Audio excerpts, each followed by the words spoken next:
সাল্লা আলাইয়া ওয়াহিদাতান সাল্লাল্লাহু আলাইহি আশারা। আল্লাহ নবী বলেন, যে ব্যক্তি আমি নবীর শানে একবার দরুদ পড়ে তার উপর আল্লাহর পক্ষ থেকে 10টা রহমত নাজিল হয়। কয়টা? 10টা রহমত নাজিল হয়। আমার আল্লাহ পাক 10টা মর্যাদার স্তর বাড়ায়া দেয়। সুবহানাল্লাহ কোন।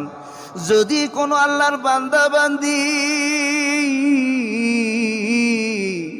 সকাল সন্ধ্যায় 100 বার দরুদ পাঠ করে, আমার আল্লাহ পাক রব্বুল আলামিন তার 100 হাজত পূর্ণ করে দেবে।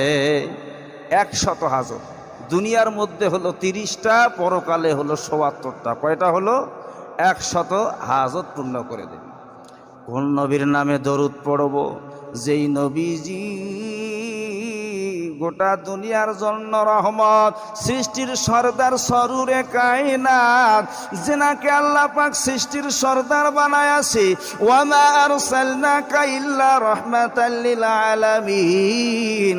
আল্লাহ ডেকে বলে, নবীজি আপনাকে গোটা জগতের জন্য আমি রহমত বানায়া পাঠায়া দিলাম। সুবহানাল্লাহ কোন। যেই নবীজিকে আল্লাহ মুজিজা দান করেছেন।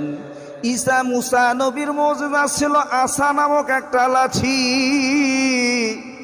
যেই লাঠি জমিনে ছেড়ে দেবার পর আসা থেকে আজগরে পরিণত হয়ে যায়। আবার এই লাঠি যখন পাথরে আঘাত করলো, লম্বা ঘটনা, পাথর থেকে পানির ফোয়ারা সৃষ্টি হয়ে যায়।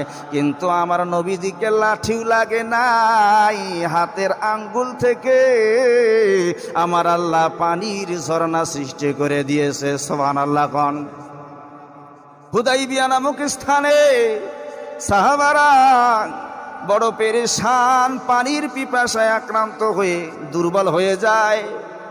সাহাবা, বীরে মুজাহিদ সাহাবাগণ এক পর্যায়ে নবীজির কাছে এসে বললেন, নবীজি ইয়া রাসূলুল্লাহ, আমরা বড় পিপাসিত, পানির জন্য বড় পিপাসিত হয়ে গেছি।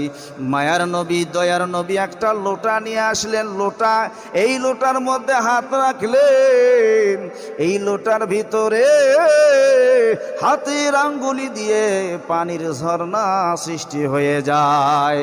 মায়ার নবীজি এই লোটার ভেতর থেকে সাহাবাদেরকে পানি পান করালেন। হাদিস বর্ণনাকারী হযরতে জাবির রাদিয়াল্লাহু তাআলা আনহু বলেন যে আমরা এত পরিমাণ প্রায় ১৫০০ লোক ছিলাম, ১৫০০ লোক ছিলাম, তৃপ্তি সহকারে পানি পান করলাম। আর আমরা